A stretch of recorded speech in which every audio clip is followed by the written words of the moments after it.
162 earthquakes, all of them building toward a single moment.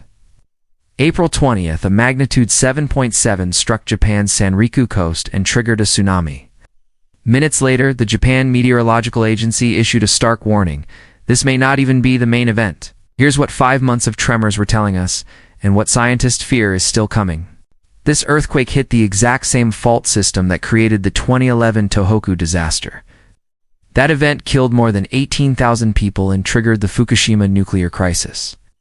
Monday's quake sent tsunami waves into Iwate, Aomori, and Hokkaido within minutes of the rupture. Evacuation orders went out to more than 180,000 people across 182 cities and towns from Hokkaido in the north down to Chiba Prefecture. In Tokyo, hundreds of kilometers south of the epicenter, buildings swayed for 7 straight minutes. Ow. The Tohoku Shinkansen, Japan's busiest bullet train corridor, shut down immediately. 200 homes lost power across the impact zone. 6 people were injured. But here's the number that has scientists deeply unsettled. The Japan Meteorological Agency confirms the probability of a magnitude 8 or greater megaquake is now 10 times higher than normal. That elevated advisory is in effect through April 27th, and nobody is calling this over. Let's go back to where this actually started. November 2025, off the Sanriku coast of northeast Japan, something began shifting underground. A small earthquake registered, magnitude 4, then another, then another. The USGS and the Japan Meteorological Agency began tracking what seismologists call a foreshock sequence. Over the next 5 months, 162 separate earthquakes above magnitude 4.0 struck this same patch of seafloor. 5 of those topped magnitude 6.0. The strongest single foreshock hit magnitude 6.8. That is not a quiet warm-up. But here's where it gets strange. Scientists have no way of knowing in real time whether a quake swarm is a foreshock sequence or just routine seismic noise. You only know it was a foreshock after the larger event arrives. On April 20th at 4:53 in the afternoon local time, it arrived, a magnitude 7.7, according to the JMA. The USGS measured it between 7.4 and 7.5. Both agencies agree. This was a major rupture. The epicenter sat roughly 100 kilometers off the coast of Miyako, Iwate Prefecture. USGS finite fault modeling shows the fault tore across a zone 70 kilometers wide and 65 kilometers long. At the center of that rupture, the seafloor lurched 4.7 meters in a single violent motion. The entire event lasted 12 seconds. 12 seconds to move that much rock. 12 seconds to displace millions of tons of seawater directly above it.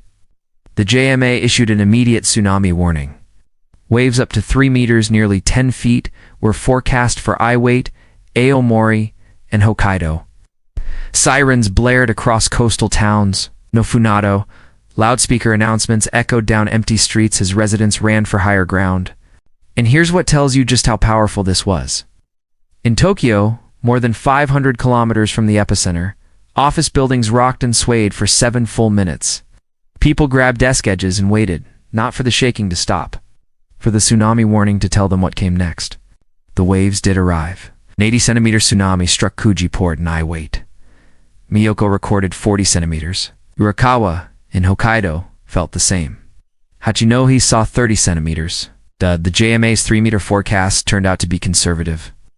The real waves were far smaller. But here's the thing about tsunami warnings. Conservative is the goal. The warning that evacuated 180,000 people is exactly why no one died.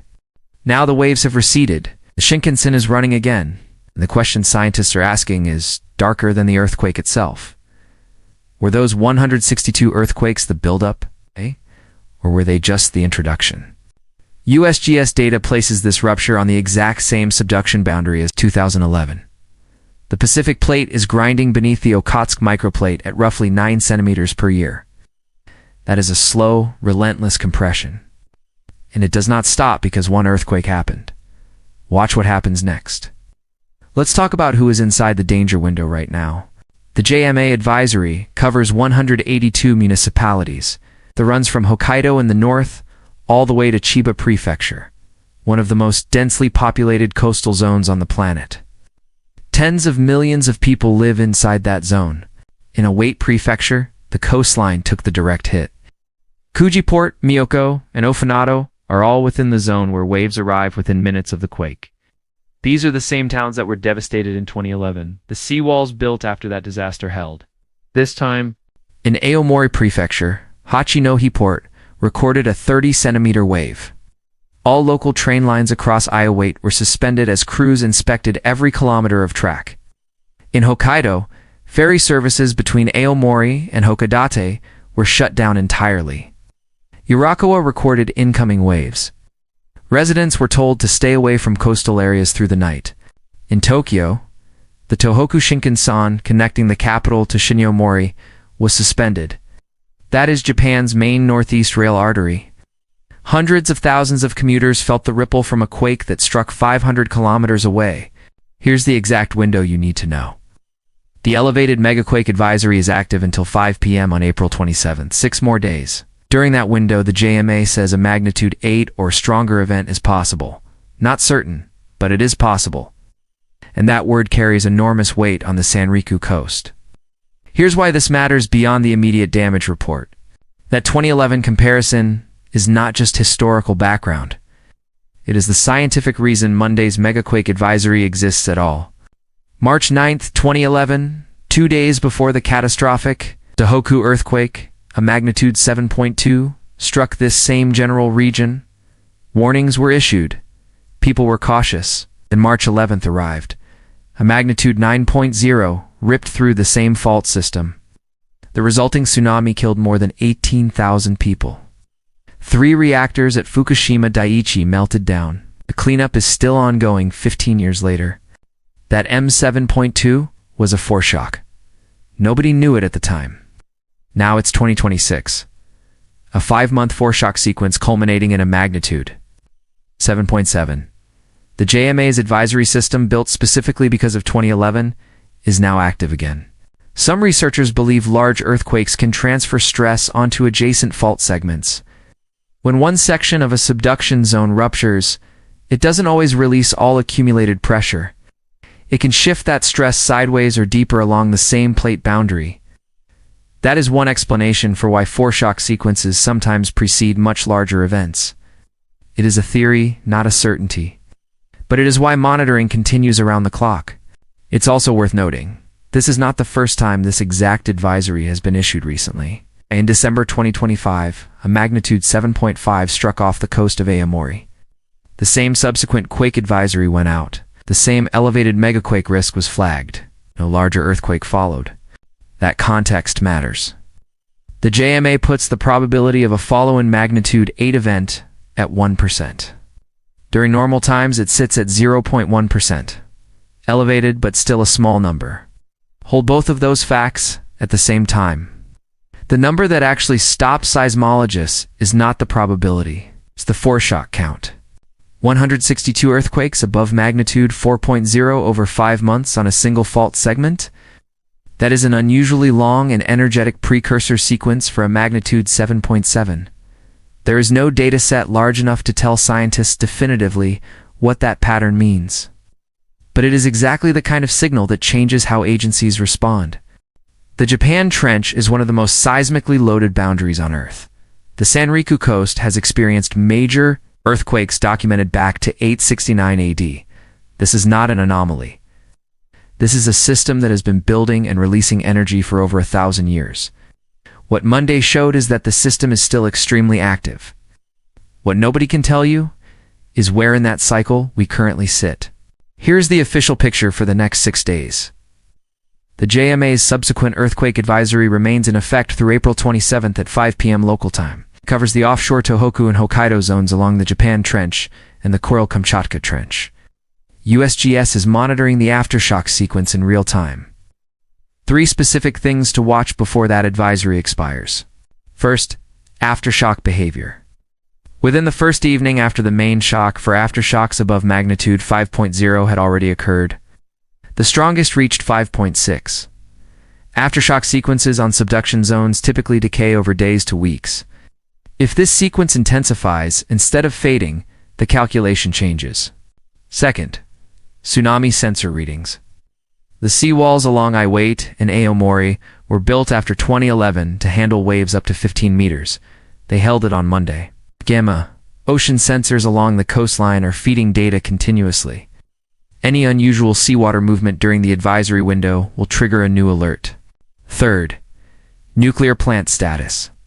Tohoku Electric has confirmed the Onagawa nuclear power plant, the closest major facility to the epicenter, is operating normally. Fukushima Daiichi and Daini both reported no abnormalities. All coastal nuclear infrastructure is being monitored continuously through April 27th. Now here are the two scenarios official agencies are planning for. If aftershock activity stays at current levels or decreases, and no magnitude 7.0 or larger event occurs before April 27th, the advisory expires. The coast returns to background seismic risk. That is exactly what happened after the December 2025 Aomori earthquake.